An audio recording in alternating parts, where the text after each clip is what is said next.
Ping Eye2 wedges, the grandfather claws. In 2010, Phil Mickelson pulled out a wedge that was technically older than some of his competitors. The Ping Eye2 with square grooves that spun the ball like it was attached to a string.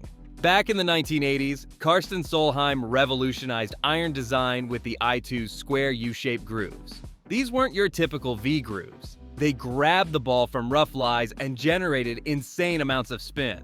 Too much spin, according to competitors who watched balls dance backward on greens like they had magnets underneath them.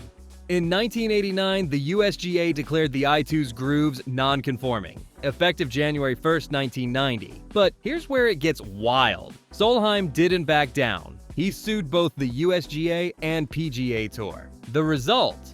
A settlement that created golf's strangest loophole. Ping Eye2 clubs made before April 1st, 1990, stayed legal in pro play. If you struggle with approach shots from the rough, these vintage wedges will give you significantly more control. The square grooves bite into the ball, creating spin that modern wedges simply can't match. Just don't use them in your club championship. Nike Sumo 2 driver, the toaster. Nike released a driver in 2006 that looked like kitchen equipment and sounded like a gunshot. The Sumo 2 was square, boxy, and absolutely massive. Golfers nicknamed it the toaster because that's literally what it resembled sitting behind your ball. Here's why it mattered. Most drivers are shaped like teardrops for a reason. They cut through air smoothly. Nike said, screw aerodynamics, and made theirs look like a brick. But this weird shape had a secret weapon called moment of inertia, which basically means the club was incredibly stable when you hit the ball off-center. Missed the sweet spot? No problem. The Sumo 2 still launched bombs. The club became an instant hit with weekend warriors who couldn't hit the broadside of a barn. But golf's governing bodies freaked out. They quickly implemented caps on how stable drivers could be and set strict limits on club head shapes. If you struggle with consistency off the tee, the Sumo 2 is your new best friend.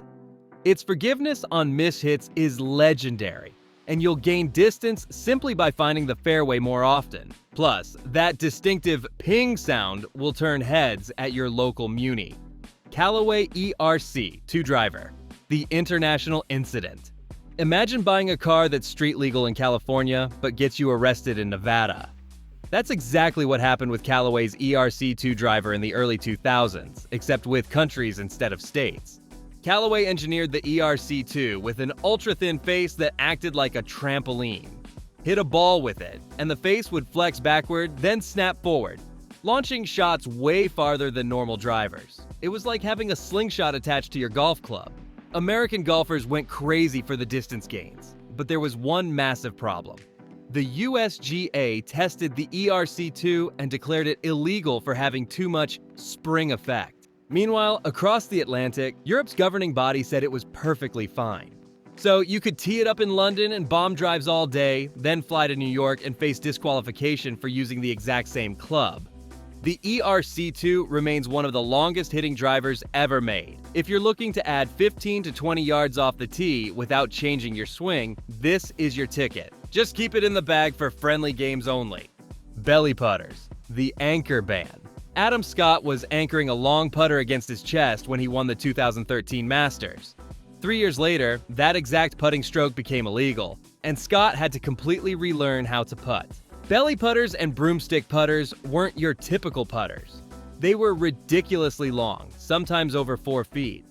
Players would press the top end against their chest or stomach, creating a pendulum motion that eliminated hand and wrist movement.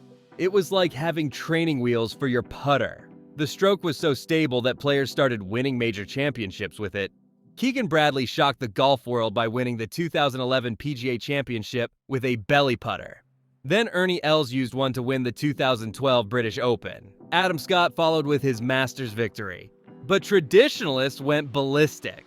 Tiger Woods called it not in the spirit of golf, arguing that the putter should require skill, not mechanical assistance. In 2016, they banned the anchoring stroke.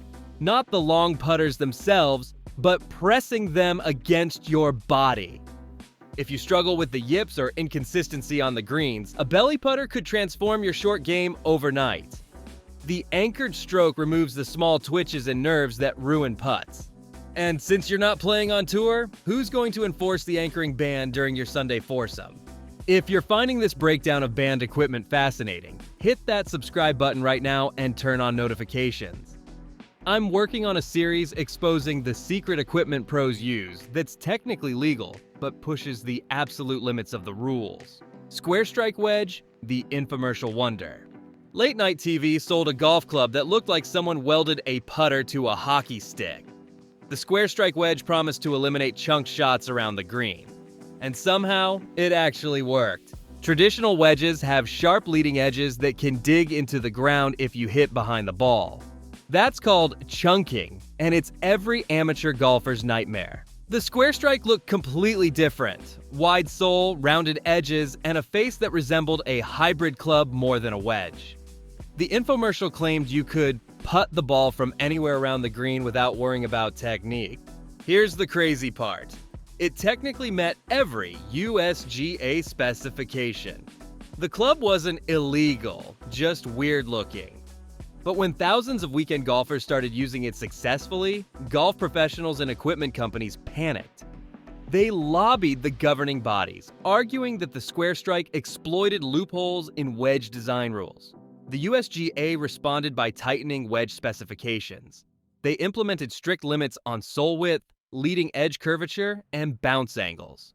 All because one infomercial club had pushed the boundaries too far.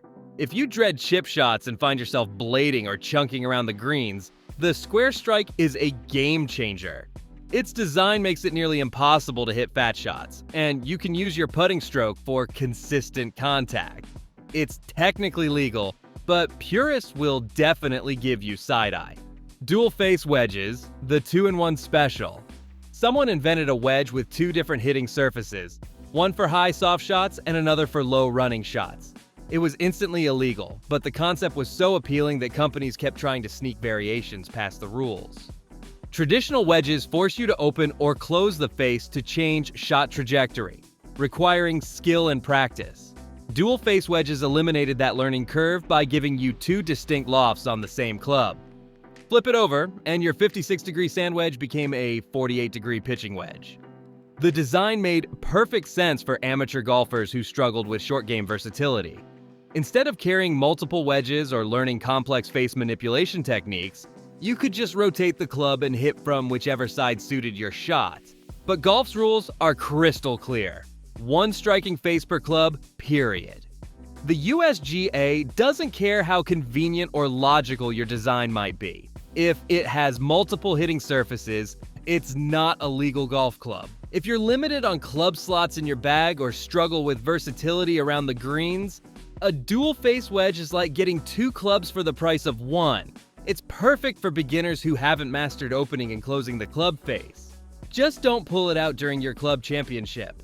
Airhammer driver, the late night legend. If you stayed up late enough in the early 2000s, you definitely saw the infomercials for the Airhammer driver.